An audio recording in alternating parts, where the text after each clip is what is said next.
I'd like to gavel in our regularly scheduled meeting for September 15, 2014. If you would all please stand and join us in the Pledge of Allegiance. I pledge allegiance to the flag of the United States of America and to the republic for which it stands, one nation, under God, indivisible, with liberty and justice for all. Roll call, please. Alderman Harper. Alderman Nguyen. Here. Alderman Robertson.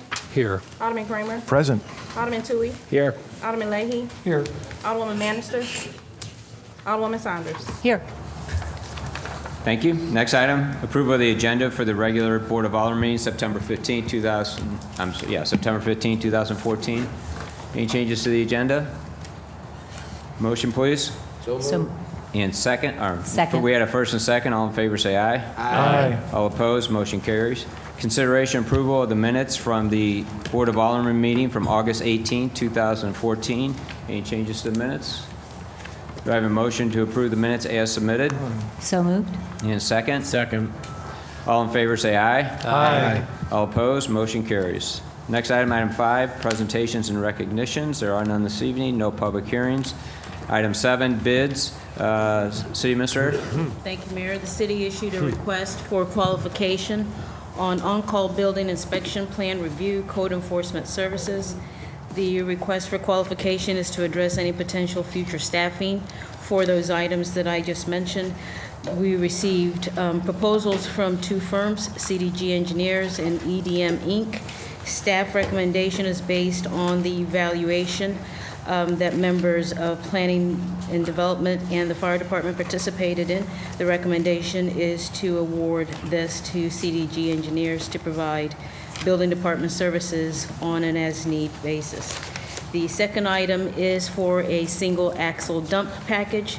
Staff released an RFP for a single axle dump package that will be installed on a 2015 Ford F-650 truck cab and chassis. This will replace the existing dump package, and we received 2 responses from Midwest Systems Truck Equipment and Knapheide, Knapheide. Staff recommends the lowest and best as Midwest Systems Truck Equipment at $33,564. The third item is for a 2-ton dump truck. We also released this. This is to replace the existing 1995 GMC 2-ton dump truck. Received 2 quotes from Dave Sinclair and AMTC Inc. The recommendation for the lowest and best bid is Dave Sinclair Ford at $48,718.70. Your Honor, if I may, Alderman Leahy. will you please check that? The lowest bid was not David Sinclair.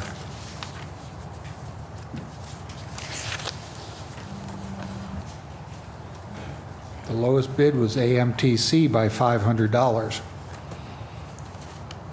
The committee decided to go with David Sinclair, but there isn't really a whole lot of expertise as to why we're choosing the higher bid. Well, there is some, but not a whole There lot. are some, you're correct in that. I believe it's about a 1% higher than AMTC.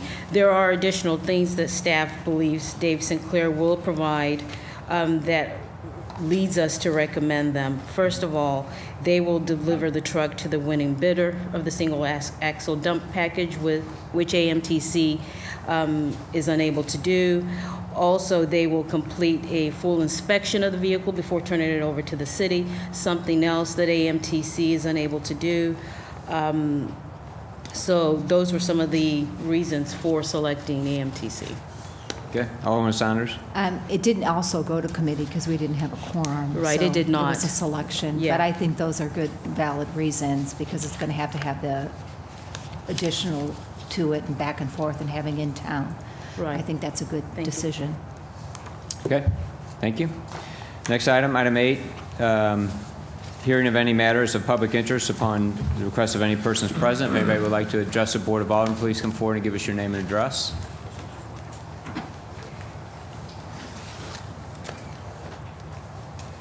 Thank you. My name is Bob Boley. I live at 9185 Brentwood Lane in Brentwood Forest. and I thank you for the opportunity to come and speak to the City of Brentwood Alderman. I always believe that the aldermen in a city are elected to represent its citizens, and that means the citizens of Brentwood in your case, and make the decisions that are in the best interests of those citizens. Excuse me, of those citizens. I appreciate then being able to make these comments. I'm here to speak in favor of bills number 5897 and 5898. These would change the ordinance, chapter 14 of the Brentwood ordinances to prohibit trucks and commercial vehicles off some of the roads in Brentwood Forest. The same exclusion that is already available to more than 20 roads in Brentwood already that are in residential areas. As you know, the Manhasset Village project is going to be starting soon right on the north edge of Brentwood. That was, of course, approved by the Richmond Heights alderman. It's in Richmond Heights. The project was for their benefit. It's not for the benefit of Brentwood. And they've helped out their citizens by prohibiting the truck and commercial traffic on streets in their city, saying instead that all the vehicles leaving the work area should go through Brentwood. That means through Brentwood Forest. Now, I don't know, I haven't heard anything in the project that has been offered that is going to be helpful to Brentwood specifically. So I don't think that you can say that Richmond Heights is acting as a good neighbor when they don't offer anything to Brentwood in this regard. I don't see any offer by Richmond Heights, perhaps promises to pay for any street repair that needs to be done or get bonds to cover street repair. That does nothing to help us during the inconvenience and the disruption that additional truck traffic is going to cause. I'm asking the Brentwood alderman to look out for the best interests of the citizens of Brentwood. Being a good neighbor works both ways, and so far I don't see that Richmond Heights has offered anything from their side to being a good neighbor in this project. So again, I appreciate the opportunity to come and speak to you today, and hope you take to heart my comments. Thank you. Mm-hmm.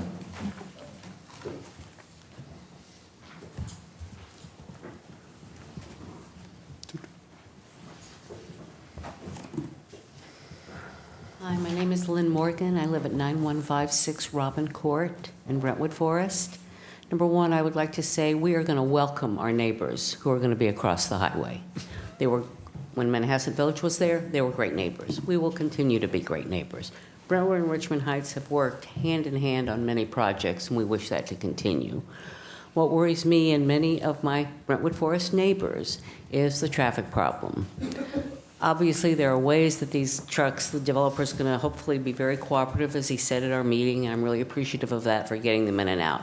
My problem is, as a person who lives on that side of Brentwood Forest, when you have to go out and make a left-hand turn to get to Brentwood, past the Whole Foods, past the Michael's that I go to a lot in Nordstrom Rack, which I won't tell anybody else about, but my problem is making a left-hand turn. It is already a zoo. You can barely get one or two vehicles through, then you're stopped. And when Galleria is in full operation at Christmas, it backs up. I mean, I don't know how many accidents, because people are still trying to run that yellow light. I don't know what can be done other than let them go out through Richmond Heights. There may be other alternatives, I don't know.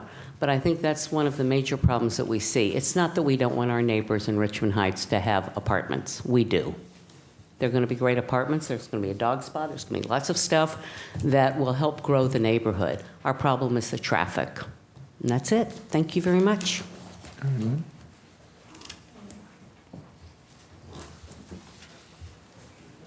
I'm Dorothy Needles. I live at 9040 North Swan Circle.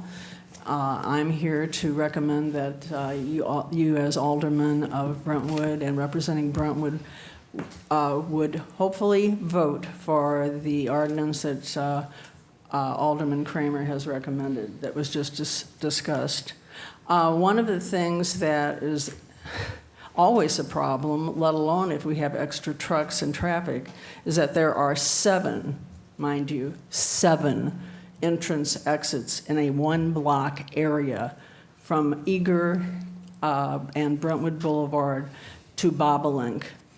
Those are the entrance to Brentwood Square. Next to that is the entrance exit to a parking lot. Next to that is a parking garage where there are 2 entrance exits. And next to, across the street, is the bank entrance exit. I think that in itself is enough, but Richmond Heights added something very interesting, a 3-block bicycle trail that's marked on the road that it is illegal to drive in, that makes that narrow little road even narrower. I don't know what the point of it is because it goes 3 blocks and ends. So it's the trail to nowhere. So I would hope that you would all consider the kind of traffic problems we're going to have, and it's not going to last just a year and a half. If all 3 phases go through, we're looking at 3 or 4 years. Thank you. Make it work. Hi, Pat Ebling, 1430 Peacock Lane, Brentwood Forest. I'm just here to remind you that I support what everyone else has said and to add just a couple of things. We'd like to have the designation on the streets. We may not have any problems. I don't know yet. We had a lot when they tore it down. And if we do have problems, it would be nice to have something in writing, some law that we could call on to get some help. Otherwise, you know, if you have to start then, once the problems start, you're just going to be fooling around till the project's done. Yeah, we take really good care of the property. It's well kept. We spend a lot of money on the grounds and improving it every year. And we think that we're a credit to the city, and we would like the city to stand behind us. Thank you.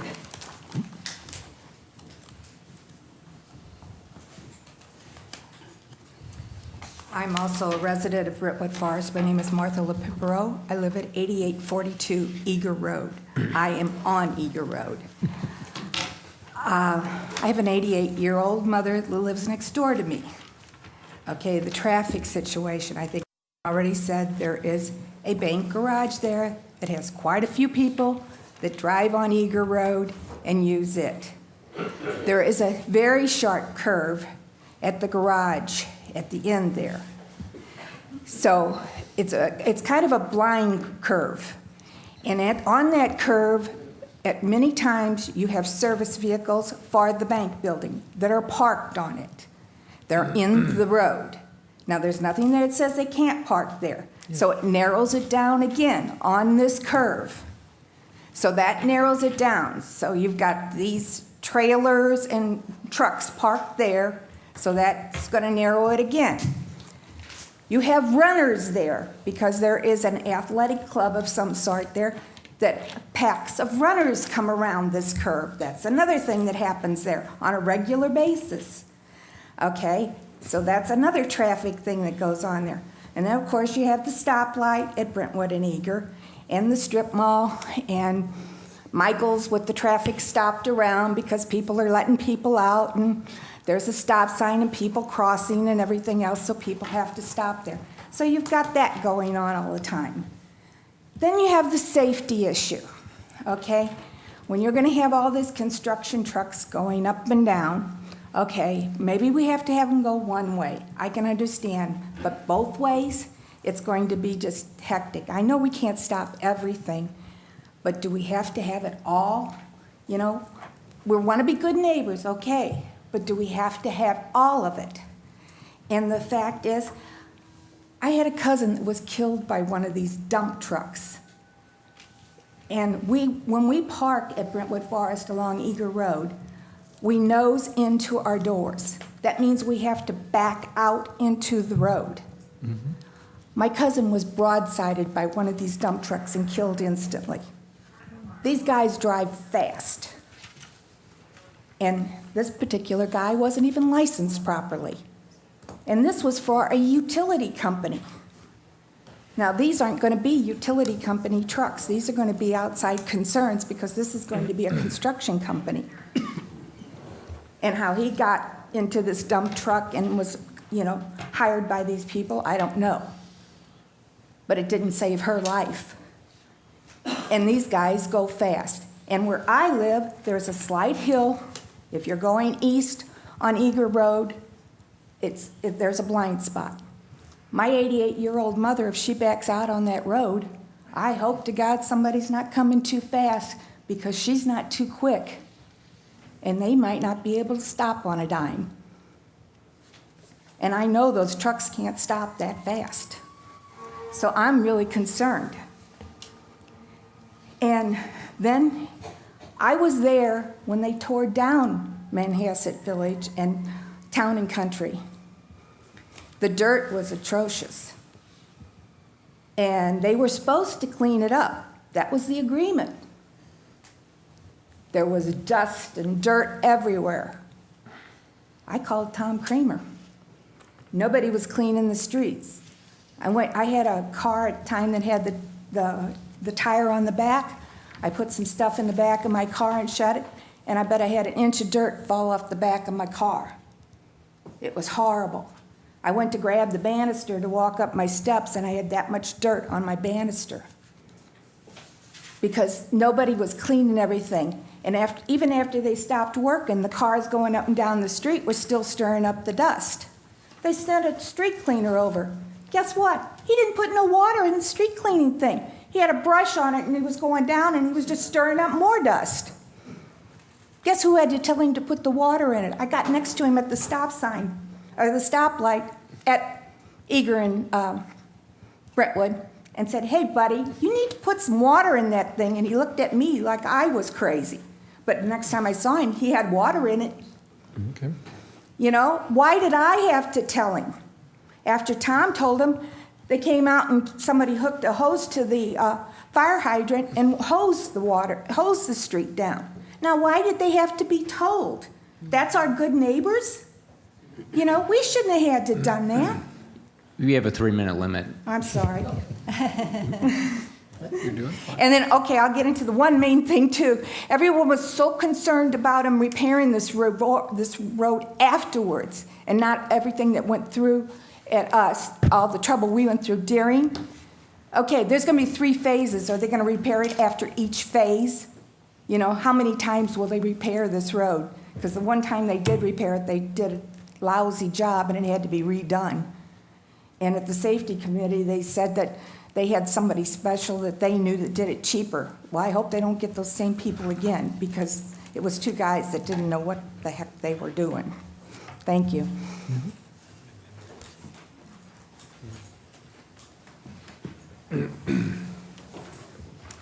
Hi, Denise Sebbing, and I'm coming here tonight to, first of all, thank Bola and Justin Wise for giving me updates on some of the things that I've been bringing to the Board of Aldermen's attention for the last couple of Board of Aldermanic meetings.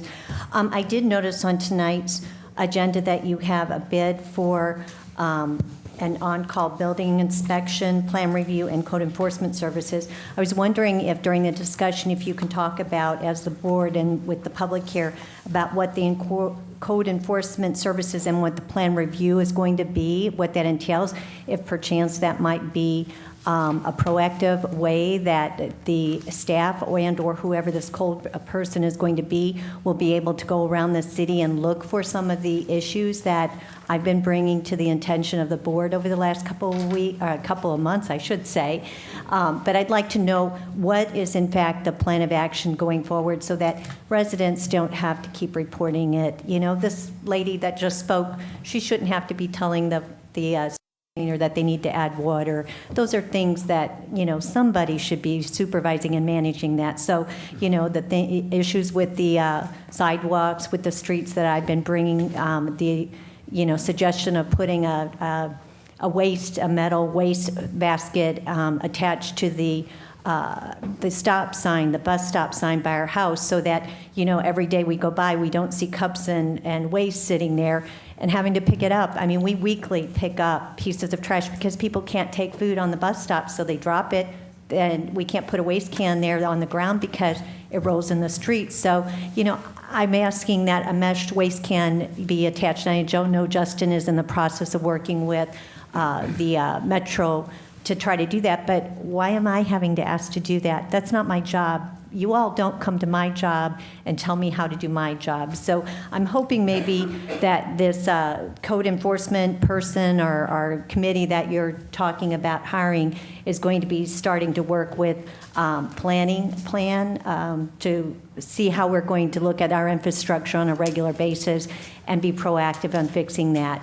Because it's not been very proactive, and I do appreciate the effort that's been done, but I shouldn't have to be bringing these to the attention, nor should the other residents have to be doing this. This is something, you all live in our wards. You should see this on a regular basis, and I would hope that you would take the initiative to take it back to staff and develop a plan that's going to be proactive.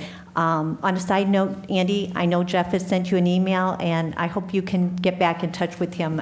We can talk about it later. We replied over 3 weeks ago. I know. He replied again. Maybe you haven't looked at it or seen that email. So I haven't seen it. Okay, he sent that, so you might look and see. I'll have him resend it to you. But that's Okay.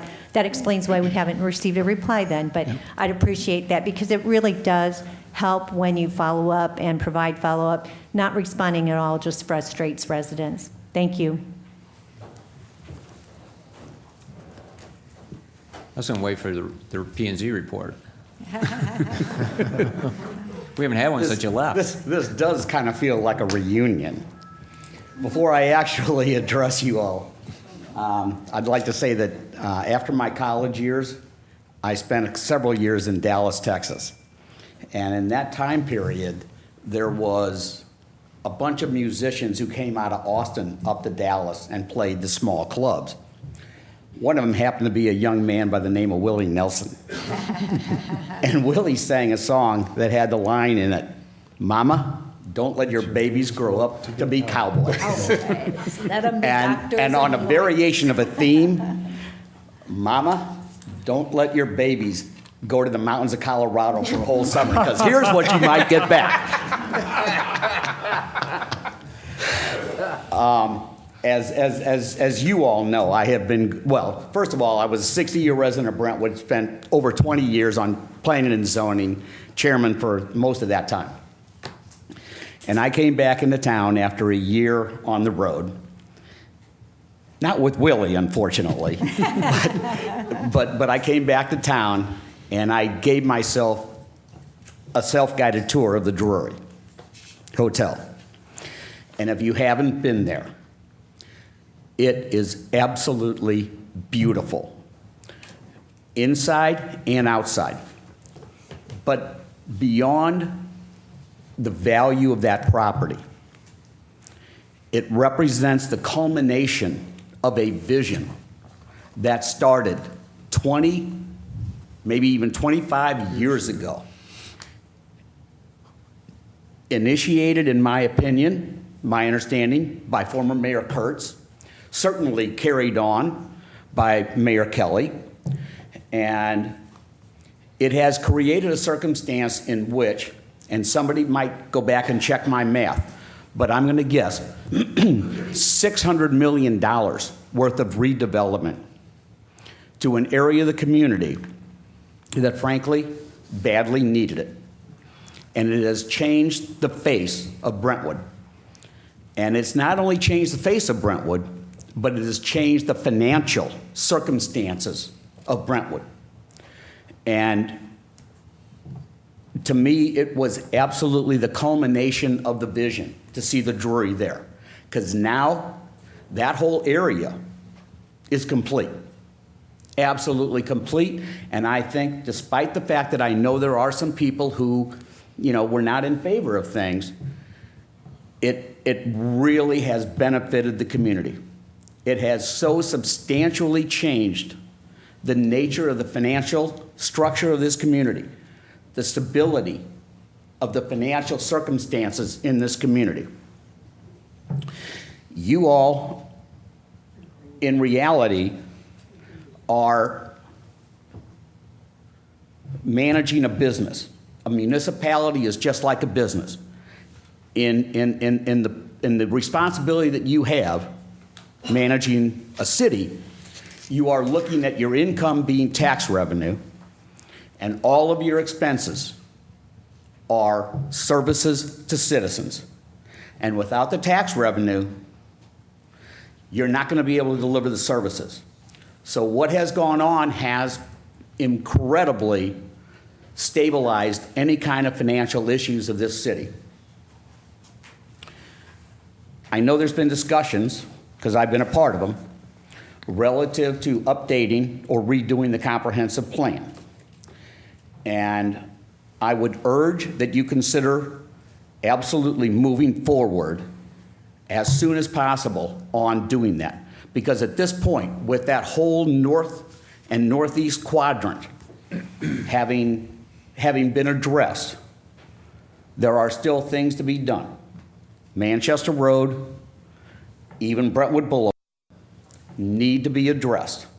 And in addition to just those two commercial corridors, since the last time the comprehensive plan was addressed, there has been a very large amount of new residential infill development that has come in.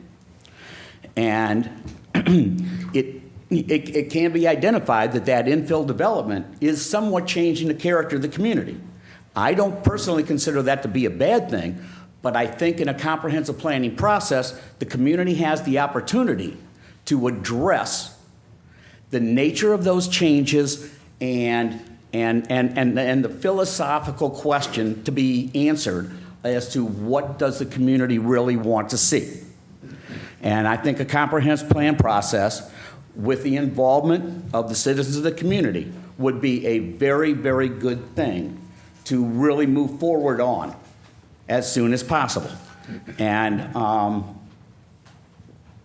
Andy, with no disrespect meant, if I understand, one of your comments is, what's the point of updating a plan that nobody pays attention to? Mm-hmm. And I am going to totally disagree with you. Go ahead. You know I'm not shy. and if you really feel that the comprehensive plan, as it resides in the community now, is not being paid attention to, I think it's even more reason to go back and revisit it. Because all of the people who are going to be applying that plan to the decision-making that happens, if they go through the planning process again and they invest in the end result of it and they understand that end result and the community has the input in that end result, it's exactly a reason to do it. It's not a reason to delay. It's a reason to make everybody get involved and invested in that process and in the end result. So I think it's a reason to do it. But that was the same argument you and I had in 2001 and 2006 on it, and I have still... Let's not have a debate here. Yeah. Okay, I mean, if you want to debate, I'll be happy to meet you anywhere, Thank you, anytime. But no, I think it's more reason to do it because people buy into it. And then, and trust me, we did the first plan in 95? No, 91? No, it's okay. late. Who came before you multiple times to get that update? Okay, time out. I don't remember the exact date, but trust me, I spoke many times to officials in the city about we need an update, we need to review it, we need to go back to it. So, so I have, and all I'm urging you to do is move forward on it because it allows the entire community, not just the officials, but the entire community to be a part of what they want the future to be. So I urge you to go for it. Great. Thanks, Sean. Okay, we'll close public comment. Oh, I'm sorry.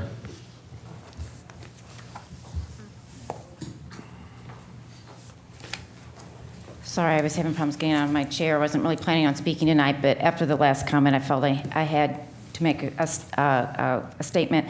So, this comprehensive vision that, was implemented and changed the face of the North City, I think that development is good, but it's how it's done. I'm not so sure that all of us felt like we were part of that vision.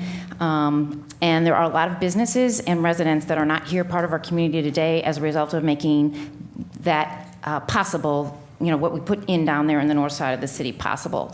There are many of us that are afraid that depending upon how comprehensive processes are run and developed, that we will not be part of this community in the future going forward. So I would just encourage that if we do a comprehensive plan, that we do so in a very thoughtful manner, because I like the community that I live in with the people and the businesses that are here, and I don't appreciate it when how we put in those developments down there in the North City. Thank you.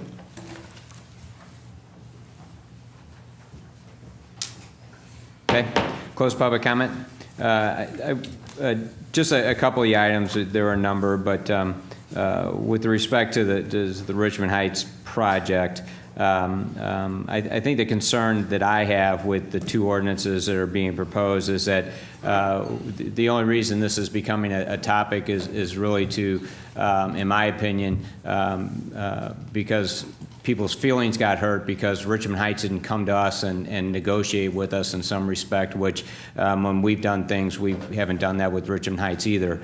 I still contend that if that entire area was in the city of Brentwood and we were doing this project, we would have the same requirement that they exit to Brentwood Boulevard along Eagle Road, meaning that you try to get to the major roadways as fast as you can, not going through either High School Drive or in this case McCutcheon. If they're both within our community, we would have them exiting and out to Brentwood Boulevard and Eagle Road, just like Richmond Heights is requiring them to do.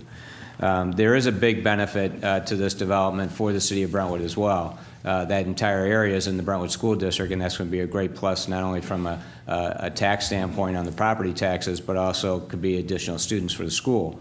Those residents that are going to live there will be shopping in our community, supporting the things that we've invested in a number of years over the last 20 years, John. So there are a lot of benefits to us as a community that that project will have for us. Richmond Heights has made the developer put up additional funds for bonding so that they can repair the road, and they can go ahead and repair that road if the developer won't do it and charge it back to them with these bonds. So I think they have tried to do everything within their codes, just like the city of Brentwood would do. And I personally just don't think it's fair to all of a sudden enact an ordinance to try to deter something from one of our neighboring. The ordinances that apply in the city of Brentwood would still allow for local delivery, a concrete truck or something like that coming into a neighborhood to put in a new driveway. I consider Richmond Heights, just because Eagle Road on the other side is Richmond Heights, that means it wouldn't fall into that because it's not within our community. I believe Richmond Heights is part of our community.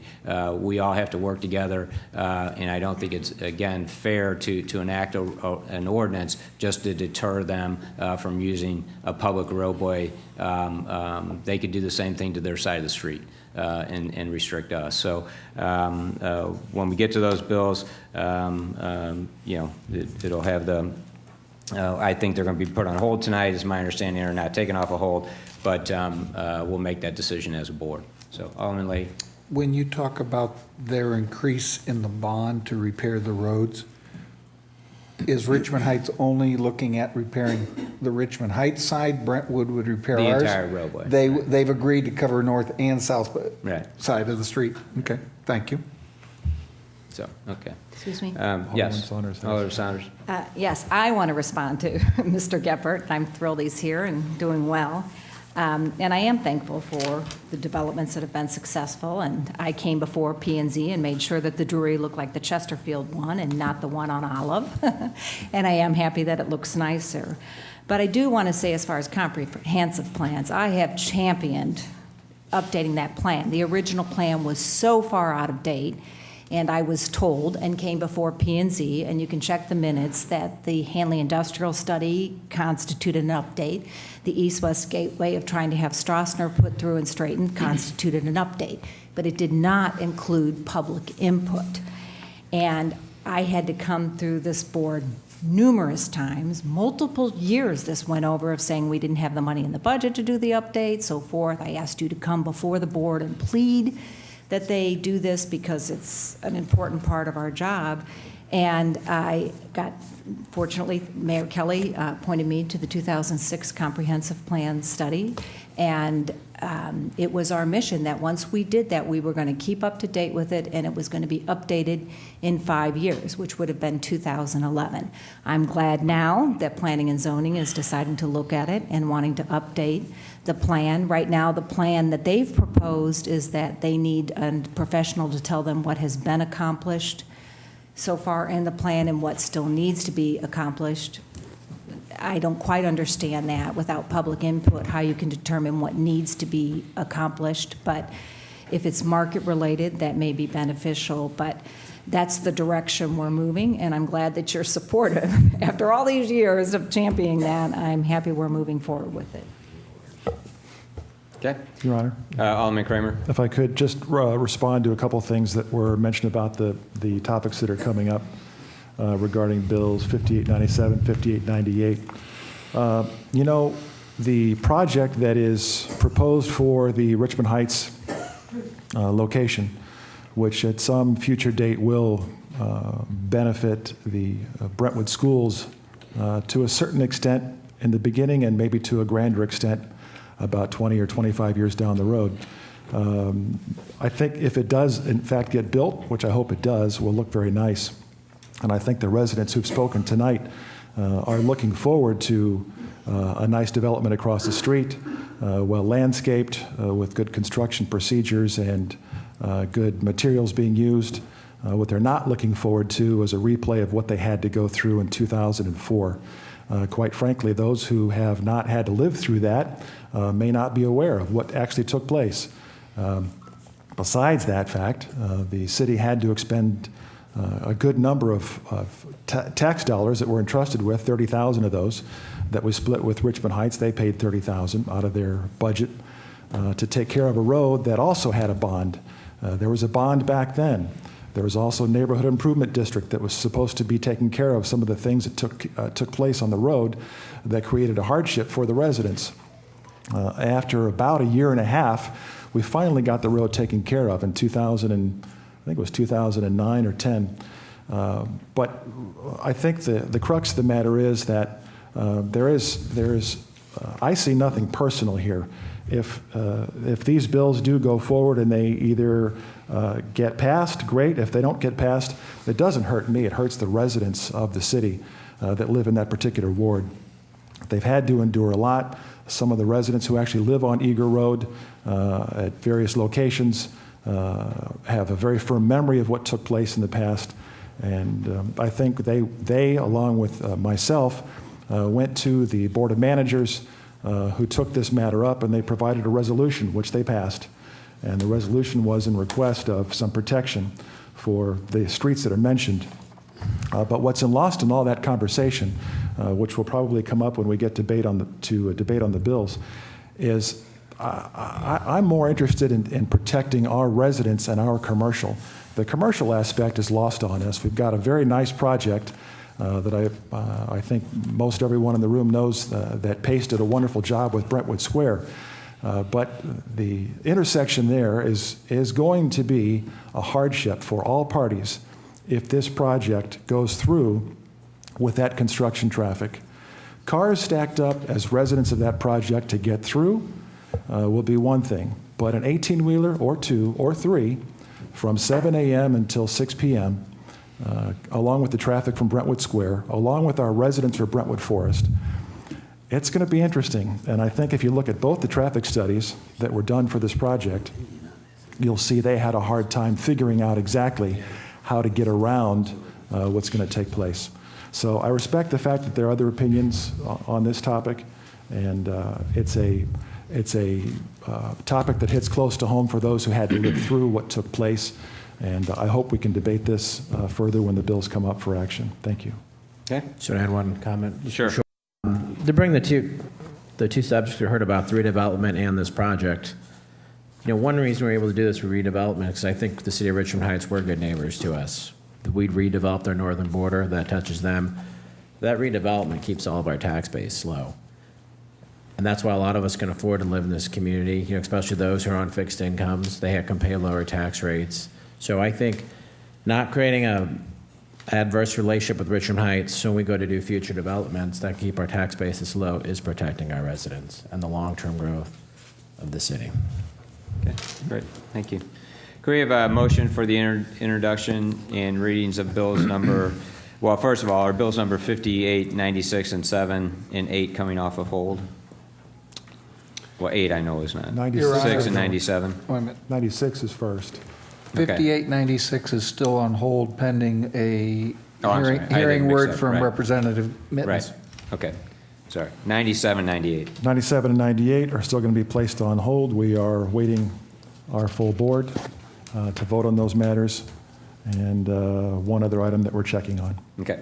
Could we have a motion for the first and second readings of bills number 59, 02, 03, 04, 05, 06, 07? First and second readings only. So moved, Your Honor. And second? Second. All in favor, say aye. Aye. All opposed? Motion carries. First reading of bill number 5902. Excuse First me, reading, I bill have a number comment really quick, because I didn't know that we weren't going to discuss 58, 97, and 98. But I want to let the residents know of Brentwood Forest that I support you in your concerns. And I'm really, really happy that you're taking a proactive approach on making sure that you get these concessions in the contract ahead of time. And we are one city, and I support you in your concerns, just like other individuals have come and supported me, because like, for instance, on McKnight Road, people, Ladue has come before many times trying to get the stop sign removed at McKnight and 40. And other aldermen and individuals have supported us in keeping that, because there's a real concern, and they're the ones that bear that burden.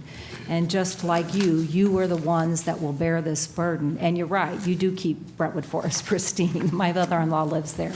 But I definitely support you, and I commend you on your proactive approach. Okay, first reading of bill number 5902, please. First reading, bill number 5902 by title only, an ordinance of the City of Brentwood, Missouri authorizing the mayor and/or city administrator to enter into and execute an agreement between the City of Brentwood, Missouri and CDG engineers to perform on-call building inspection, plan review, and code enforcement services, and providing for the effective date of this ordinance. Okay, synopsis, please. Yes, Your Honor. Synopsis is pretty similar to the title of the bill, Bill 5902, the on-call building inspection, plan review, and code enforcement services agreement with our CDG engineers proposed. This bill is for an ordinance authorizing the mayor and/or city administrator to execute an agreement with the City of Brentwood and CDG engineers, and as to perform on-call building inspection, plan review, and code enforcement services. The agreement with CDG allows the city to address any potential future staffing for inspection, plan review, and enforcement activities within the City of Brentwood. And our Public Works Committee has recommended approval after review of Bill 5902. Okay, second reading, please. Second reading, bill number 5902 by title only, an ordinance of the City of Brentwood, Missouri authorizing the mayor and/or city administrator to enter into and execute an agreement between the City of Brentwood, Missouri and CDG engineers to perform on-call building inspection, plan review, and code enforcement services, and providing for the effective date of this ordinance. Okay. You have a motion? So moved. And second? Second, Your Or Honor. do I need to say that we put bill number 5902 perfected into ordinance form? No, that's fine. We have first and second to perfect bill number 5902 in ordinance form. I just have Roll a call. comment. Alderman Oh. Nguyen. Yeah. Alderman Robertson. Yes. Alderman Kramer. Yes. Alderman Tui. Yes. Alderman Leahy. Yes. Alderwoman Saunders. Yes. Bill number 5902 is now ordinance number 4563. Thank you. First reading of bill number 5903. Ordinance number again, if I Oh, may. I'm sorry. 4563. 4563. Yes. Thank you.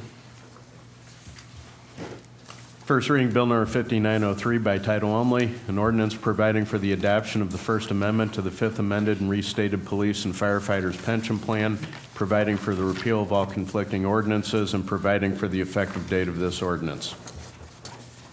Okay. Question, Synopsis. Question, Your Leahy. Honor.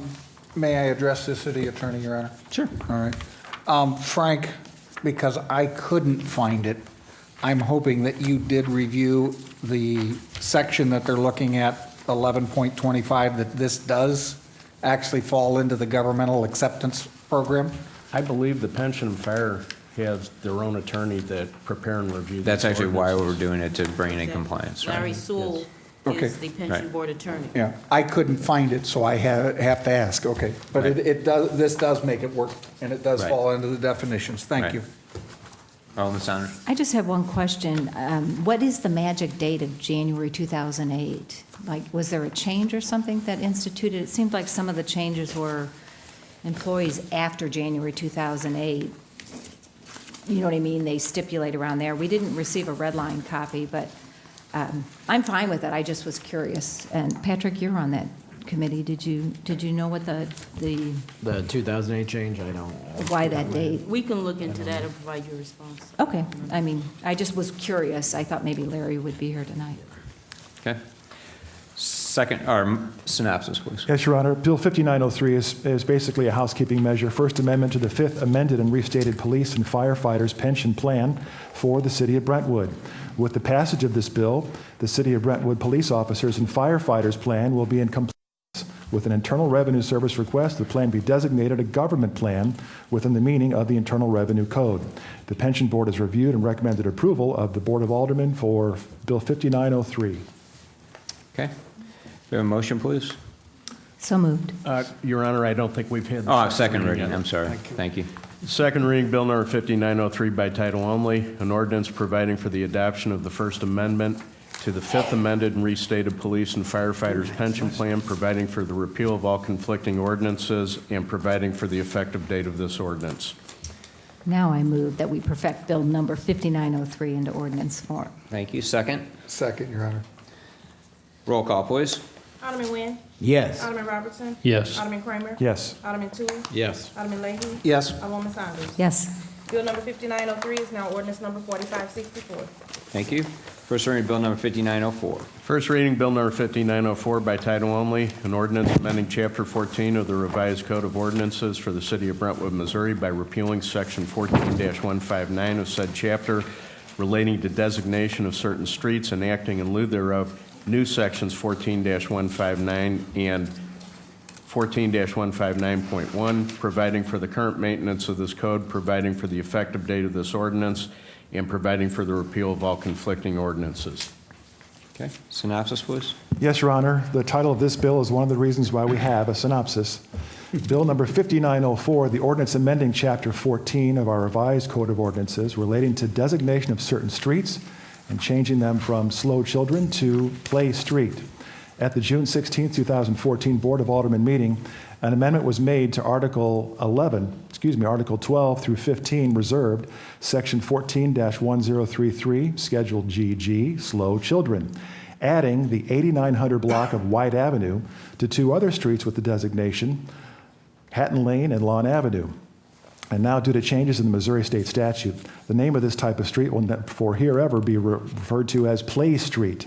Revised Missouri Statute 300.190 says that whenever authorized signs are erected indicating in a street or part of any play street or part thereof as a play street, no person shall drive a vehicle upon any such street or portion thereof, except drivers of vehicles having business or whose residences are within such a closed area. And then any said driver shall exercise the greatest care in driving upon any such street or portion thereof. In addition to the new signage, the city will also paint on the street in yellow, "Caution Children." Our Public Safety Committee recommended approval after review of Bill number 5904. Okay, thank you. Second reading, please. Oh, Alderman Saunders. Yes. Park Ridge, where I live, the block used to have a sign that said "Slow Children," because my brother-in-law used to park and our kids both played soccer, and he said, "Your kids are slow." They competed. And I don't understand. There's only two streets listed in a block. And I know, for instance, we just, public safety, we had some concerns. Dan helped us out with for Tillis Avenue. But why don't we have more streets listed here as play streets? Are more streets added to here if it prevents cut-through traffic? Because it says that you can only go through these streets if you have a designated purpose or you have a residence there. So why do we have so few streets. Because this is a new designation in state statute. The slow children signs that we used to do is, I mean. Mine was taken down. Well, let me finish. There wasn't an ordinance or a fine for, that was just a visible sign to slow down that there would be children in that area. There wasn't a ticket assigned to it. There wasn't any violation. It was more just a public notice that children were going to be there. Usually did it at the request of the residents that lived on that street, whatever area it was. So the difference is that a few years ago, they came up with a designation for play streets that had other restrictions and requirements assigned to them. So then we need to maybe relook at the streets or have residents come forward to have more streets designated Well, I think as you want to play be careful streets? if you're designating, you don't want every street in the city designated a play street. There's certain requirements and designations and enforcement in those things. So, I really don't think you want every street as a play street. Well, for instance, I know my street has, because we're now the old fogies on the street, and everyone around us has young children, and so I know definitely that I would like Park Ridge, and I know the concern when, Dan, we met with, on Parkside, that they had the same concerns, and I think that one of the biggest complaints is there's a lot of cut-through traffic, and the population is definitely turning over to be a younger population. That's why we're building these new infill housing, because that's what they require. So I think we need to take a new look, maybe public safety, Alderman Nguyen, at putting some more of these streets as play streets. Fine. I think it is I would agree with that. That's fine that you do that. But I think I don't know that in today's society we want to encourage people to play in the streets. The idea is that, as our society has changed, 50 years ago there's only one automobile per household. There's a lot less traffic on the streets.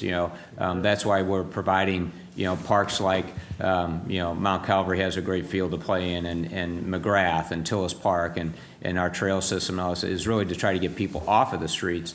And that would be my take, is I think you want to be very careful. Certain areas, the first one we did this for was Sonora. Well, they had about 60 kids, or maybe not quite that many, maybe between 40 and 50 kids living on that street.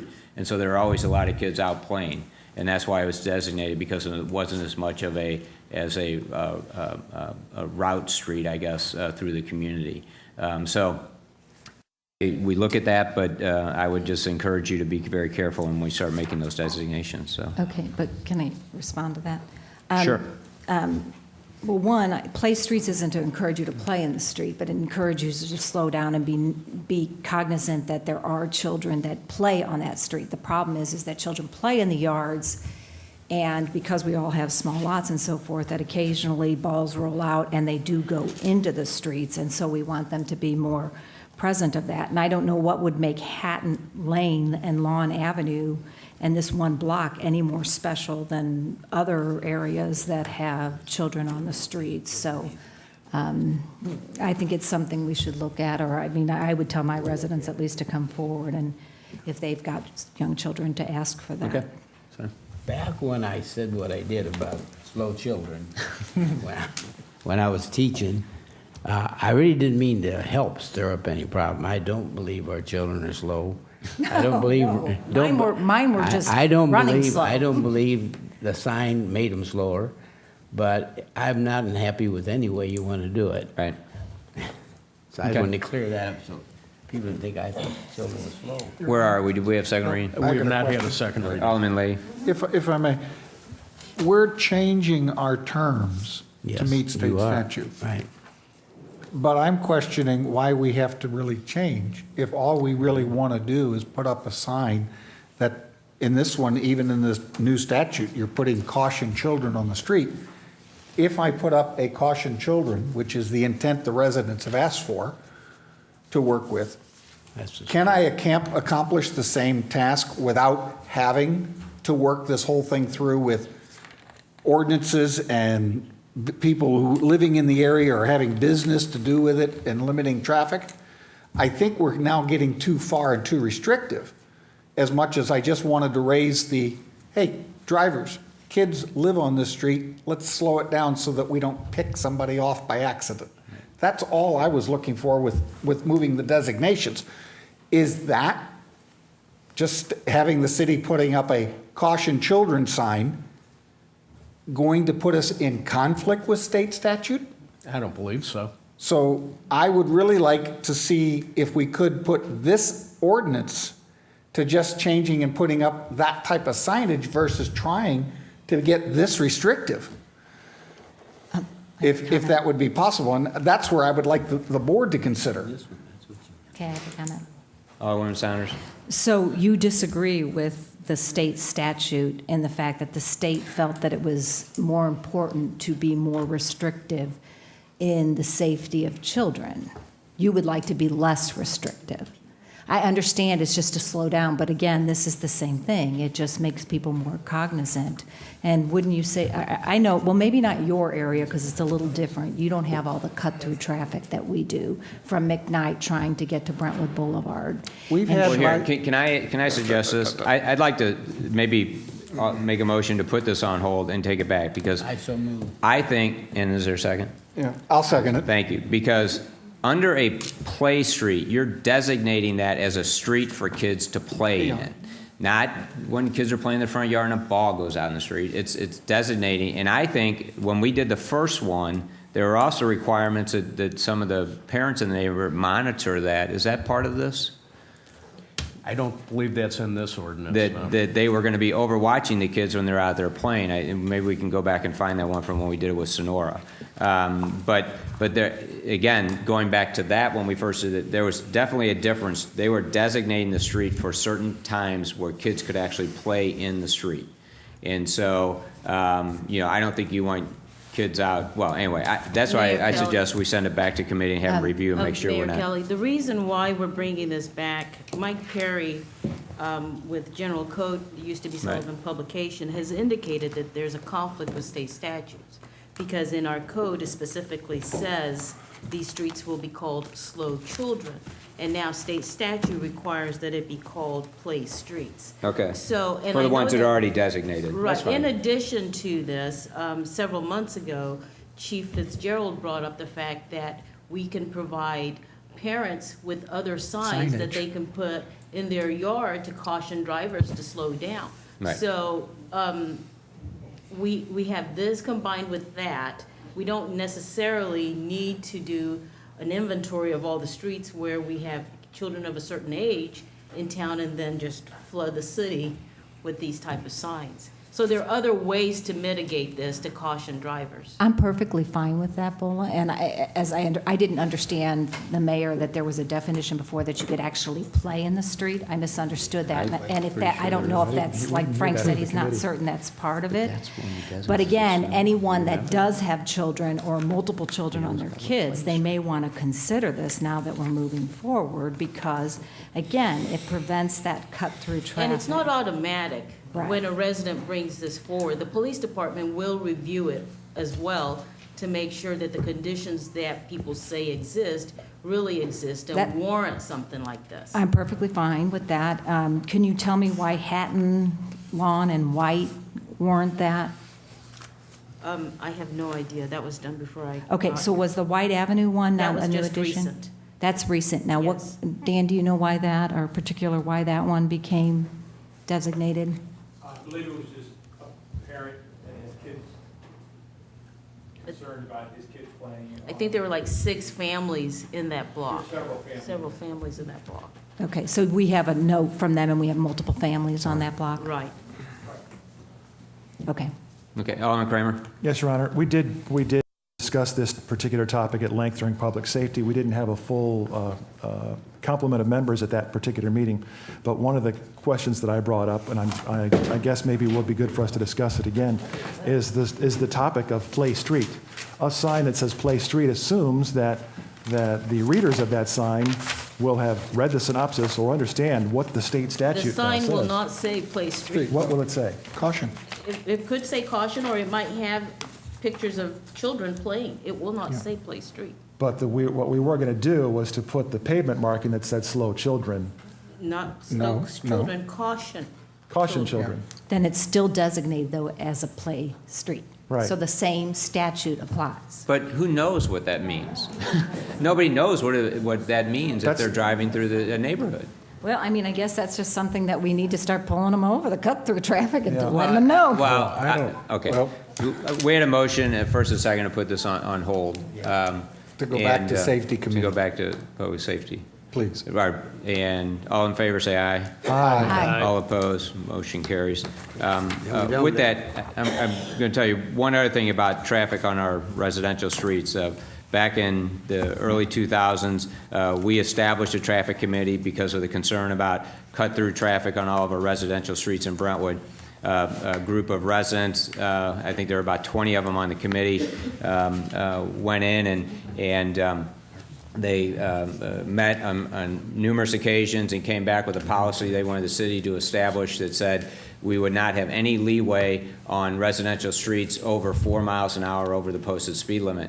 Which then the board agreed that we told the police department we wanted that enforced, put out notices to the residents. That lasted for about a month because all the residents that were getting all the cut-through traffic that was going through Brentwood wasn't cut-through traffic, it was Brentwood residents. And, so they actually came back and asked us to repeal that because a number of the people on the committee got tickets. So, I just don't like when we use phrases like cut-through traffic. Most of the time, people going from within the community, a lot of times it's us. And we just need to be more mindful of the community and make sure that we're driving the speed limit. And that's why I want this research more, because when we did this for Sonora, it had a specific, and we called it a play street. We need to look that up, and there were designated that for a certain time of day the kids could go out there and play in the streets, and they had to have a monitor there and so forth. And I just want to make sure we're not falling into something that we really don't want. So. Alderman Saunders. Well, thank you for that clarification. I'm glad the education, too, about the 2000. Do you know why the slow children signs were taken down? Like, for instance, the one in front of my house? I just wondered if there was. Do you know when it was taken down? No, I don't, so. I think, again, those are they go in cycles. When there's kids on the street, residents request it, and as the community ages, there aren't as many kids. It's not as much of an issue. So, okay. Right. I just was curious. That's all. All right. First reading of Bill number 5905. Excuse me. I'm sorry. I need the first and the second. I don't know who made the motion. Oh, it was Motion was made by Mr. Wynn, and seconded by Alderman Leahy. Leahy. Thank you. First reading Bill number 5905. First reading Bill number 5905 by title only, an ordinance amending Chapter 6 of the Revised Code of Ordinances for the City of Brentwood by repealing Section 6-151 of said chapter relating to adoption of certain building codes, enacting in lieu thereof a new Section 6-151, providing for the current maintenance of this code, providing for the effective date of this ordinance, and providing for the repeal of all conflicting ordinances. Okay. Synopsis, please. Yes, Your Honor, another housekeeping measure, Bill 5905, when the Board of Aldermen of the City of Brentwood adopted Ordinance 4553, they enacted new building codes in Section 7 of the ordinance, including a typographical error which omitted pertinent adoption language. Mike Perry from Sullivan Publications and the General Code Corporation recommends that it is best interest of the community to provide the necessary correction, which is included in the new Bill 5905. Thank you. Second reading. Second reading Bill number 5905 by title only, an ordinance amending Chapter 6 of the Revised Code of Ordinances for the City of Brentwood by repealing Section 6-151 of said chapter relating to adoption of certain building codes, enacting in lieu thereof a new Section 6-151, providing for the current maintenance of this code, providing for the effective date of this ordinance, and providing for the repeal of all conflicting ordinances. Okay, thank you. Motion, Your Honor, to perfect Bill 5905 into ordinance form, please. Second. Second. Roll call, please. Alderman Nguyen. Yes. Alderman Robertson. Yes. Alderman Kramer. Yes. Alderman Tui. Yes. Alderman Leahy. Yes. Alderwoman Saunders. Yes. Bill number 5905 is now ordinance number 4565. Thank you. First reading Bill number 5906. First reading Bill number 5906 by title only, an ordinance authorizing the mayor and/or city administrator to enter into and execute an agreement with Midwest Systems Truck Equipment and providing for the effective date of this ordinance. Synopsis, please. Your Honor, Bill 5906, the single-axle dump package, covers a bill with an ordinance authorizing the mayor of the city of Brentwood and/or our city administrator to execute an agreement with the city of Brentwood and Midwest Systems Truck Equipment, MTSE, for a single-axle dump package to be installed on a 2015 Ford F-650 truck cab and chassis. $82,000 was approved in the full year 2014 budget for the single-axle dump package and the 2-ton dump truck, the cab and the chassis. Purchase cost in this case will will exceed the budget by $773. Okay. Your Honor, if Alderman Lay. I simply have a math question on this. We're buying this package to put onto the newer truck that they're buying. I have not seen anything that says if we'd have bought a dump truck with the package already incorporated, what our total cost would have been versus doing it this way. I am being told by staff that the cost would have been $20,000 to $30,000 more. And that's based on RFPs that have come back and forth, or anything to help me with this, please, because I'm spending $82,000. Exactly. For us to get a complete truck already with the bed and a truck together, we would have to have gone to like International Peterbilt Mac. Okay. They start between $120,000 to $140,000 more to get a truck pre-made from them. We believe by doing the best shopping, breaking it into two pieces, our truck and our bed, that we can get the lowest bid possible. Okay, but that's the belief. But we have really, other than you went online. We called to get Okay. basic budget numbers, what would it cost, and what was the general idea before we went this route. And this is a route that other municipalities have used and so forth. I understand. I was just trying to get the comparables to square it through. I know that they make them with this. I just don't know what the costings are. And I didn't know how this method compared to buying it complete. So I was asking for something to help me. Yeah, we did contact the other vendors that would be able to provide a complete truck at one cost. Thank you, Your Honor. Thank you. Alderman Sanders. I just have a simple purchasing question. When we buy off of the state contract, we don't have to go out for bids? Because like last month on the warrant list was the $25,000 Equinox, and because it was on the state contract, we were able to purchase it without going out for bid. I understand that the state bids those things. Correct. And I understand this might not be on that, That but is does correct. that preclude, is that, I guess I'm asking more frank, that even though our threshold is 10,000 and above, if you buy it off the state list, you don't have to go for bids? No, they do the bidding for us, in effect, much like we have, I believe, certain insurance that Slate, for instance, bids out the insurance on the every 3-year basis. But on purchases, that waives the obligation, that nullifies. That's the whole point of that process. I understand that, but I didn't know if there was a threshold with state statute. There's like- no threshold. Not that I'm Okay, aware of. okay. That was it, thank you. Second reading. Second reading, Bill number 5906 by title only, an ordinance authorizing the mayor and/or city administrator to enter into and execute an agreement with Midwest Systems Truck Equipment and providing for the effective date of this ordinance. Motion, please. So moved. And second. Motion is made by Alderman Sanders, second by Alderman Nguyen. Roll call. Alderman Nguyen? Yes. Alderman Robertson? Yes. Alderman Kramer? Yes. Alderman Tui? Yes. Alderman Leahy? Yes. Alderwoman Sanders? Yes. Bill number 5906 is now ordinance number 4566. Thank you. First reading of Bill number 5907. First reading, Bill number 5907 by title only, an ordinance authorizing the mayor and/or city administrator to enter into and execute an agreement with Dave Sinclair Ford and providing for the effective date of this ordinance. Synopsis, please. Yes, Your Honor. Bill 5907, a 2-ton dump truck, cab, and chassis combination. Bill covers an ordinance authorizing our mayor and our city administrator to execute an agreement with the city of Brentwood and David Sinclair Ford for the 2015 Ford F-650 cab and chassis. And as was the case, I believe, with the bill before, both were reviewed and recommended by the Public Works Committee. Okay. Second reading, please. Second reading, Bill number 5907 by title only, an ordinance authorizing the mayor and/or city administrator to enter into and execute an agreement with Dave Sinclair Ford and providing for the effective date of this ordinance. Okay.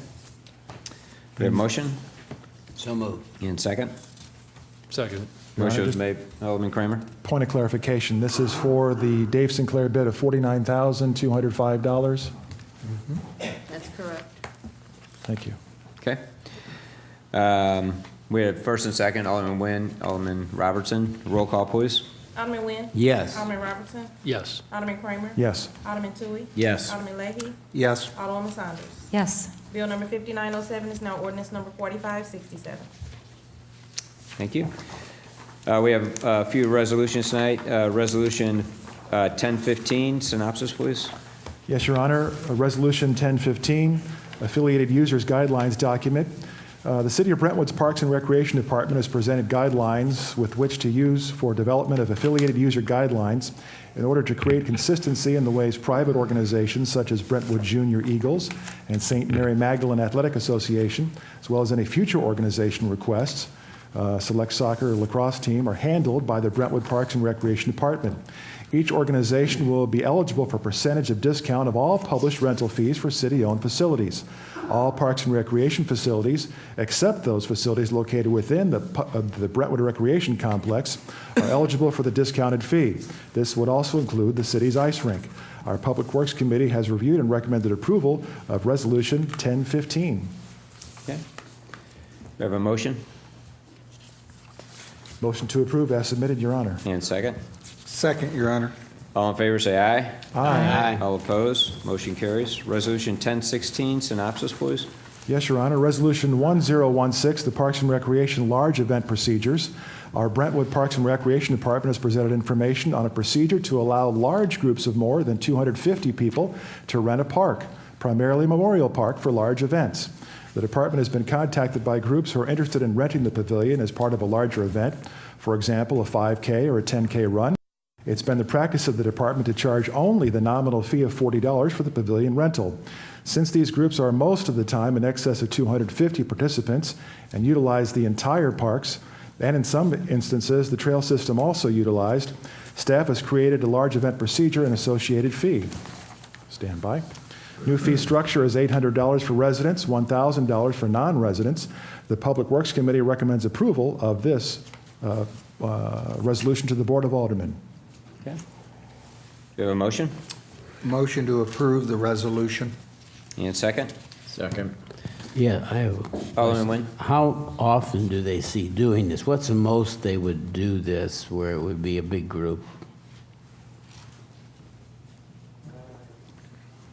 Every week. Well, I tell you what, I was at the Field of Dreams. I went up to Iowa and I visited that, and you couldn't get on it because it was always rented out, but the people who live there never got, they've changed their policy. My concern is that it not get to be the point where citizens can never get on those fields because they're always rented. What we said to the Public Works Committee is we'd start with maybe once a month and see how that would affect. Okay. What we don't want to do is affect residents' use of the parks, and that's why we want to have this in a place as well. Okay. Okay, thank you. Motion was made, Your Honor. And second? Yes. All in favor, say aye. Aye. All opposed, motion carries. Resolution 1017, synopsis, please. Yes, Your Honor. This resolution, 1017, the Municipal Park Grant Commission of St. Louis County, is a resolution authorizing our mayor or city administrator for the city of Brentwood to submit a grant application to assist with the funding of the renovation of the community center for Brentwood. The Parks and Recreation Department is preparing to submit an application for the Municipal Park Grant Commission Round Number 15 grant. A necessary document for the grant application is a resolution adopted by the Board of Aldermen that must be adopted within 6 months prior to the application deadline. The grant application is due October 31st, 2014. The original plan was to present this to the Public Works Committee, but due to a lack of quorum on that day, the committee was unable to meet on September the 10th, 2014. Okay. We have a motion? Motion. Second. I had one question. Alderman Saunders. I mean, it makes sense it's within 6 months. I thought one of our city administrator reports said before 6 months, but it is within 6 months, right? I believe so. I mean, the other one, when I thought I read it like that, and I thought, that doesn't really make sense. So, okay, thank you. Okay. All in favor, say aye. Aye. All opposed, motion carries. Resolution 1018, synopsis, please. Yes, Your Honor. Resolution 1018, the NIMS, National Incident Management System Training Procedure for Elected Officials. In 2004, the Department of Homeland Security mandated the use of the National Incident Management System, NIMS, for all personnel who deal with emergency management and responses. The purpose of this mandate was to develop one unified incident management system that could be used for people from multiple jurisdictions and disciplines. Therefore, in order to be more compliant with this federal directive, there are certain personnel within the city who need to complete required NIMS training courses. This includes all elected and appointed officials. By the way, there is an examination. The Public Safety Committee recommends approval after reviewing Resolution 1018. Your Honor, if I may. Alderman Lee. May I make a request that the city download the chapters that are incorporated in this? There are two sections that are, now I'm showing my computer ignorance. Is it WinZip arrangement? Zip files. And I don't have the ability to open them, let alone print them out. So if I could get some help, then I could at least get into the material, We'll be happy to do that. if you would be so kind. And what date do we need to complete ours by? End of the year. End of the year. Yep. Motion to approve Resolution 1018. And second? Second. All in favor, say aye. Aye. All opposed, motion carries. Thank you. Next item, accounts against the city. Yes, Your Honor. Before you have a warrant list, quite expansive in the amount of $153,633.87. That includes pass-throughs in the amount of $29,997.50. After review, I'd like to recommend approval of tonight's warrant list in those amounts. Is there a second? Second. Any questions? Alderman Lee? Forgive me, but I didn't bring my original with me, and I didn't bring my notes, so. Do you want me to wait? No, I can move forward. I'll talk with the city administrator. All in favor, say aye. Aye. All opposed, motion carries. Next item, reports of committee and department heads. Under the mayor's report, I have a couple of items this evening. I don't know if the board would want this to go back to a committee or if we're in a consensus, if they just like to have the city attorney look into drafting an ordinance to bring e-cigarettes into compliance with our smoking regulations in the city. There's a number of federal agencies that are recommending that they be classified the same and handle the same as regular cigarettes until more research is done. I know I've had a couple of residents mention to me that in some of the food establishments, people have been using them and they don't think it's appropriate. But again, if we could bring that back to the board for final discussion, but have an ordinance drafted to bring back for our consideration. Does anybody have any concern with that? I'm supportive of that, and I also, I think Maplewood's moving, or were they regulating? Well, there's a number of more? cities that have already done it. Yeah, I support that, thanks. Okay. Alderman Perman. Is there a municipal league guideline in that regard that's been published? You know what? I will ask tomorrow. I'm not sure if we have one yet. Not I don't yet. think so. We can check their website. Yeah. If there Yeah. is, it'd be easy to follow. Yeah. Couple other items with the budget coming up. The recommendation is that we allocate some additional funds next year out of our capital budget in order to do some more streets. One of the things I'd actually like the Public Works Committee and to at least look into next year when we're bidding out our streets. I know we try to spread things out so that we're doing a little bit here and a little bit there within, I shouldn't say that, we're doing things throughout the city in multiple wards. But the phase we're in with the amount of streets that we're doing, if we could look at our scheduling and try to schedule streets closer together in groups, we'll find that we'll be able to do more streets for the same amount of money. They won't have to mobilize in 4 different places within the community. It makes it cheaper for them to keep their equipment in one place, work in one neighborhood at a time. And I think you also have more impact from a residential standpoint with the improvements. So just something to consider next year. Really, that's kind of something the staff would have to look at and try to make those recommendations. You might have to skip one street one year so you could do 2 of them at the same time the next year. But I think we'd get more bang for our buck when we do it that way.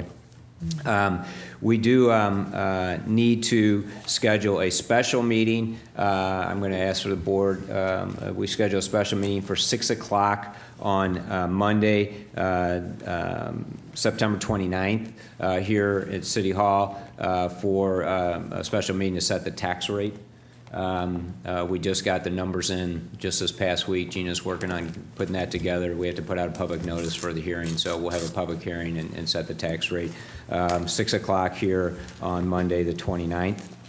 I'd also like the board's consideration to actually cancel the October 6th meeting. I will be out of town that week of the 6th, and at this time I don't see anything really on the agenda, so I was asking your consideration to cancel the October 6th meeting. You need a motion for that? Yes. I'll move to cancel the 6th. Is there a second? I'll second it. Okay, any discussion?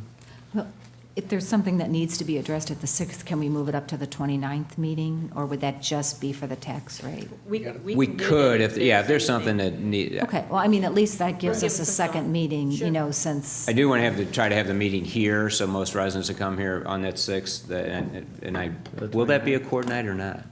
The 6th? The last? You mean the 29th? I mean 29th, I'm sorry. 29th, I think, is. Yeah, that would be, so we do have time no, restraints. because there's 5 Mondays in September. Yeah, that's right. That's right. 3, 4, 5. So if we need to add additional items, we will. Okay. That'd be good. So, Thank you. Okay. So all in favor, say aye.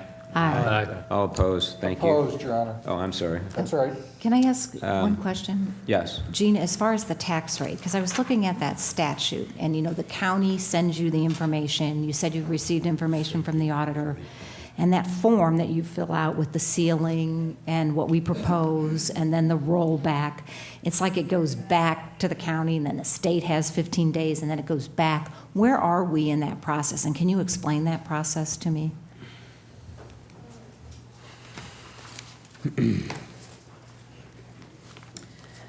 The first step in the process is to get the assessed valuation information from the county. And then we provide that information to the state auditors, and then they provide basically the template that we can use if we decide to, we take voluntary reductions, we can move those back up by ordinance. The city can choose to, you know, increase those back up to where they want it to be.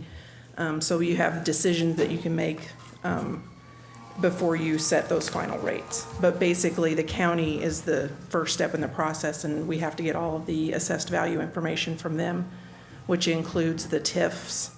And one of the things that we're waiting on from them right now is Brentwood Point. The assessed values for Brentwood Point are going to be pulled out of the TIF so that they can be included in our assessed values, since Okay, it's paid. and that's for the commercial, though, side of it, not the residential. Right. And the state auditor, have we received their piece? We submit our information to them, and then they send the template back. So we've not submitted anything to the state auditor yet? You can submit at any time, and so I submitted what we had like numbers without the TIF information. Okay. And so I have submitted some information to them and gotten some templates back just to get an idea of what our revenue numbers are going to look like. Okay, can I get a copy of that? And do we know what the proposed rate, I mean, where we're falling in the proposed rate this year? Ways and Means is going to have, and actually I think the packet's going out tonight, we'll have where we're at right now, just so that we all have an idea of what the numbers look like at this point. But the Brentwood Point piece is the piece that's still missing. But you'll have do you know what everything. you're requesting residential-wise? It's the same. Same, Let's okay. wait, or get that at committee level. Yeah, we Okay, haven't great. recommended any changes. Great, thank you. From last year. That's what I wanted to know. Yeah. Thank you. Okay. Actually, that's another good point. Something that we should announce is that Deerbergs has they made their final payment, or? No, October 1st. October 1st. So the Brentwood Point TIF will be paid off. The last bond payment will be made on October 1st. So that'll be another good source of revenue going forward for all the taxing districts. So, okay. Public Safety Committee? No report. Public Works Committee? No report, Your Honor. Director of Planning? Just one quick update. A few months back, staff had been talking with the Public Works Committee about basically reviewing how we do notification for our various boards. So these are the typical letters that go out saying, hey, someone has submitted a project in, it'll be in front of P&Z at this time. We went through the process. We made the recommendation that instead of sending letters, that we move to postcards. It's basically, the main thing is it just reduces some of the staff time involved. We took it to Public Works. They agreed with it. We wanted to bring it to the board, just let you guys know that we are making that change. The code does specifically call out postcards or letters as acceptable means of notification, so there's no direct action required, but we just wanted to let everyone know. Okay. Thank you. Actually, I had There's one other other. items on here. Oh, was that not under you? No, that's city That's administration. on- Oh, okay, yeah. I'm sorry. Actually, had one other item too under my report because it ties into planning and zoning a little bit. But we are proceeding with sending out the bid for our RFQs for our construction manager for the rec center project. Hope to have that out. Or did This we? week. It's out this week. We had a kickoff meeting with Chiodini to at least kind of, they're starting to put their schedule together. They would like to have the construction manager on board as soon as possible so they can help with some of the negotiating and have input on that when they get to putting these different items put out to bid. One thing I think they're going to be bringing back to the board, which is why I'm bringing this up tonight, is that they think that sooner than later we need to proceed with the roof repairs or replacement. It's getting worse every rain that we have, and it's going to really start doing some additional damage to the building. So they're doing the analysis of the roof. They're trying to see, get that nailed down, no pun intended, but to find out exactly what type and what repairs need to be done so that replacement can take place. And they're talking and maybe even trying to get that out to bid and have that done the first of the year. So ahead of some of the other projects just because of the necessity of it. So we're keeping that process moving along with respect to the rec center. So Ways and Means Committee? Yes, Your Honor, we have a meeting coming up on the 18th for budgets. Okay. City Attorney? No report, Your Honor. City Administrator? A couple of items, Mayor. Yep. The city has an opportunity to participate in what is called a free design challenge. It is a program called the Meet and Match, offered by Open Hand Studio of Canon Design. During the process of the Parks Master Plan, Parks and Recreation Master Plan, we have heard from residents who've participated in this process that they would like the city to give consideration to a splash pad located in one of our parks. And what this would do would just allow, at no cost to the city, Open Hand Studio of Canon Design to take a look at it and help with the preliminary design, all pro bono. There's no obligation here. So this is something we will be putting interest in. Also, there is another program that is being put together by the Great Streets project, which would allow us also to get free design advice on Manchester Road. We have to put in a statement of interest, and they will provide us with photo simulations of before and after images, potential design elements to improve Manchester Road corridor. Also, this does not obligate the city for any future project, also no cost. So this is something else that we will be pursuing. We heard in the past several weeks, we've been talking to Chiodini Associates, and they have indicated to us that there is a section in the federal tax code titled Section 179D that provides a tax reduction for energy efficiency improvements to commercial buildings. Because we are a tax exempt entity, we do not qualify for this exemption, but we can transfer this benefit to Chiodini Associates. The one city that they have worked on one of their buildings and have used this has been the city of Columbia, Missouri. So I called their deputy city manager and asked how this was done, and I'm told that this was an administrative act that the board authorized their city manager to do. So I would like to request that we also transfer this tax credit to Chiodini Associates. Yeah, well, there'd be a reduction or some kind of offset because they're receiving that benefit? In their fee? We haven't negotiated that. Your Honor, if I may? I mean, The confusion that I think that still exists, we have not hired Chiodini as the construction manager at this point. no, it's- Their design, It would be And- for the design. from the design, that's all in service of their designing and blueprints for what they're doing. What they want to talk about is getting the sales reduction for purchasing materials and stuff No. to That go is into this different. bill. no, That is that's different. different. That's a different one. That's the second item in Chapter 144062 of the revised state statutes. I believe in the past, when we were building the firehouse, we authorized the contractors who were purchasing equipment to use the city's sales tax exempt status. Right. Yes. So those are two different things. Right, yeah. What the See, that's. the tax credit involves, basically, it would be a tax credit towards your income tax, and this is a state program. This is the one through the state, not federal, right, Bulla? I It was a believe. Bush. This state. This is This is federal. federal tax. Okay, so it'd be federal tax credit so that they would be able to reduce their tax liability on their taxes. In certain situations, organizations, well, what's allowed here is because we are a nonprofit, basically, or tax exempt, we're able to transfer that tax credit to somebody else, to another organization. And much like a lot of nonprofits get these tax credits from the state, and then they auction them off at auctions and those kinds of things in order to reduce, they transfer that tax to who's ever buying it, kind of thing. So that's the difference in the sales tax is just, which is the next one Bo is going to talk about, is that allows the contractors that's purchasing materials for our specific project, rock, gravel, concrete, they use our tax exempt status so that they don't have to pay sales tax, which would then just be passed on to us. So that's why you grant that to those contractors during that process. So, Bo, do you need a resolution on the tax credits? Just authorizing the city administrator to sign the form, the Okay. 179D form.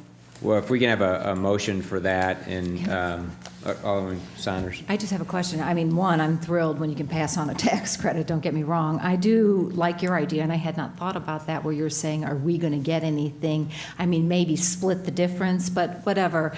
My concern on that one is we sign the form, you sign the form, and Chiodini signed the form that they have no knowledge that they qualify for the 179D. And having reviewed all of the GBA documents and knowing what we have currently, they have an idea that naturally anything that they do is going to be an upgrade. Are we okay legally signing that document that they don't have knowledge as to what? Well, they wouldn't be able to apply for it unless the tax credits would apply. One of the things we talked at the kickoff meeting is that, would we want to be LEED certified, or at what level? And as much as that would be great, the levels can cost money, and the record keeping and those kinds of things. And what I think ultimately came away with is they're going to try to make things as energy efficient as possible. If we're certified, but that's not necessarily the goal. For instance, they're going to review seeing if we can put solar panels on the roof. That would be a tax credit if that was able to be installed. The cost of those, again, can be offset through tax credits that then we could pass on to somebody else. And my thought was that we would actually get something in return for that, but I would actually talk with Columbia and see if that's actually what I'm not sure. They didn't. They just passed on the benefit to. All I was worried about, I'm glad somebody benefits from it, and somebody should benefit from it. I like your idea. If we don't transfer it to them, then we don't get to. No, because we're tax exempt. So that's what I'm saying. I totally support letting somebody else. I'm all for if you can transfer it to somebody else. That's great. I just wanted to make sure that it was fine legally, that they didn't have knowledge of what needed to be done, and then I would support the mayor if he wanted to pursue like maybe splitting the difference. But I'm fine either way. Well, do we have a motion for that then? Do we can proceed? So moved, Your Honor. And second? Second. All in favor, say aye. Aye. All opposed? Thank you. Excise Commissioner, President, Library. No report. Municipal League, the conference is taking place in St. Charles right now. And actually had some pretty good sessions today. So Historical Society. I want to comment on that. I think when we hear good things about our city, it's good to tell the people. And I was out there today talking to different vendors, and praiseworthy. It was good. But I think Bola, you and Gina got mentioned a great number of times to me. They didn't know me, but they were talking about, and you're very well set. You're liked a lot. I'll put it that way. No, both of them got very high compliments from the vendors that I talked. I didn't go up and say, "What do you think of Ola?" I just was there, and they saw Brentwood on my tag, and they said, "Well, we just want you to know, these people are doing a great job with us." So I just wanted to compliment you. Good news is good news. Good job. Okay. Any unfinished business? Alderwoman Sanders? An update on the Meridian, the extensions. Right now, the trial date is set for November 3rd, and the developer is working very diligently to try to put a package together. And we're waiting to get the word from them on where they stand. So they just weren't going to adhere to the extension that we voted for? They just let that slide by? I think after some comments to the judge, and the last time the judge needed to make a decision, they didn't even ask the city. They just went ahead and granted it. So, Granted what? another extension at that point. Oh, the judge granted another extension without without us? Just Well, because he gave knew them he didn't need additional it, just like we time. tried to say the last time. So after the comments were made to him, and he just said, "Well, we'll just go ahead and." I don't know that it was actually phrased as an extension. She just gave them, she said, "I'm giving you several more weeks to resolve this, and we're setting the date for trial at November 3rd." Okay, and she said she didn't need us. Okay. Well, they didn't ask us, let me put it that They way. didn't ask us whether we would consent to giving them more time, Right. as they had done in the past. And that was the other thing I wanted to ask. In the RFP, the construction manager, it does say there's a clause in there that for any reason we can not accept a Right, proposal. that's in all our RFQs and Right, RFPs. which is good, because I know we were in litigation when we accepted the construction management for the firehouse, but that was under Chris. So now it's you, Bola. Well, that's not correct. And you have good judgment. There was no lawsuit when that project started. I'll look at the documents. That's fine, but that is incorrect. There was not a lawsuit when that project started. Okay, but there is now, so. Right. Right. Okay. Alderman Kramer. I have 3 items, kind of a mixture of unfinished and new business, but they'll go quickly. And they're all positive. Wanted to convey the glee of myself and those other Horizon viewers who noticed the last overhead lines have finally been buried at Eager and Brentwood Boulevard. Yeah, right. It's a much more beautiful scene out there. Recently, I was fortunate to be able to have dinner with former Alderman Golphin and his wife, Elaine. Leon just recently celebrated his 91st birthday in August. Wow, 91. Still has memories of the city of Brentwood. There was no dancing this time, but there were some good jokes. So he's still doing very well. And also glad to see former P&Z Chairman Geppert is here this evening, who asked earlier, where would the city be without the development that we had on the north side?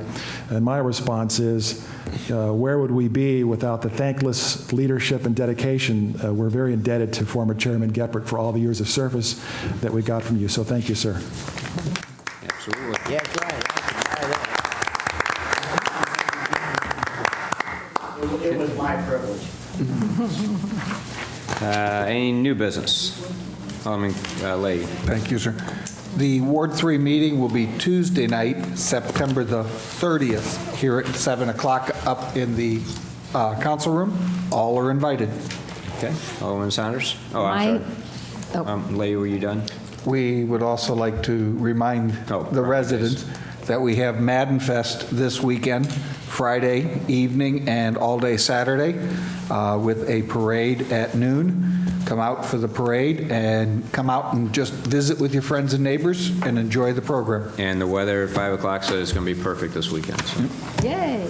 Alderman Sanders? My ward meeting is, I'll send out an email and post something on the website. I have offered to give up my Tuesday date in an effort to hopefully find a date that regularly the Ways and Means Committee can meet. So we are trying to find a date that works with both Alderman Toohey and Alderman Leahy's schedule. And what I had been informed before is the second week is the magic week. So I will give up my Tuesday meeting so that we can meet, and so I'll have to find another time with the calendar. Unfortunately, it was going to be the second week this week, and I wasn't able to attend because I was Cincinnati, because I'm going to have a grandbaby, but for a baby shower. But then again, it didn't work for Alderman Leahy, and I just think that we should have regularly scheduled meetings. The public can schedule around them. If they want to attend, we can work our schedules around them, and that's what I do for the board meetings and for my committee meetings. And we need to get something on the schedule. I'm willing to help, I'm willing to assist, and then work around those meetings, because there's no reason we can't have a quorum. The norm should be that everyone attends the meeting, and once in a blue moon, somebody can't. But we can't even get a quorum. Your Honor. Alderman Graham, or Lee. We have a meeting scheduled for Wednesday night at 6:30 of this week. It's Thursday, isn't it? The 18th? I'm sorry, Thursday at 6:30. As I've advised the chairman, I may not be in town. I will be traveling back to St. Louis on that time. The city administrator and I looked at possibly asking if we could move the meeting to 7:30 and get me that extra hour of at least traveling time. I don't know if that helps or not, but right now I don't think you have a quorum for the Thursday night meeting. If you have the 7:30, you have a quorum. You three. If I can get in town. We can discuss it. Okay. Well, it needs to get posted. And the city administrator and I were like, what are we going to do? And she asked to bring it up at this point so that we could at least resolve it. I have no problem with 7:30 at all. Are you saying you will absolutely be here? I'm traveling, and in this case, I'm driving back from Wisconsin. And the trick is, depending on when I get on the road and get back here to work with. But 7:30 adds an extra hour for me to at least keep working the schedule in. At what point would you know? I'm taking my mother-in-law back to Wisconsin to turn around and come back to St. Louis. I have to go up and back. It's just a matter of making it work, and I'm a soloist driver. You're reasonably certain. Right now, We'll know that day sometime. Yeah. Right now, I'm just thinking, I asked that we not schedule it on the 18th because I knew I already had a previous commitment. The trick is we've got a schedule on the 18th. I'm trying to accommodate that we at least can have a quorum instead of canceling the meeting. That would be great not to cancel another meeting. Yeah. Okay, you guys gonna work that out? Yes. Okay. Motion to adjourn? Oh, we have public. Oh, public. Anybody who'd like to address the board, please come forward and give us your name and address.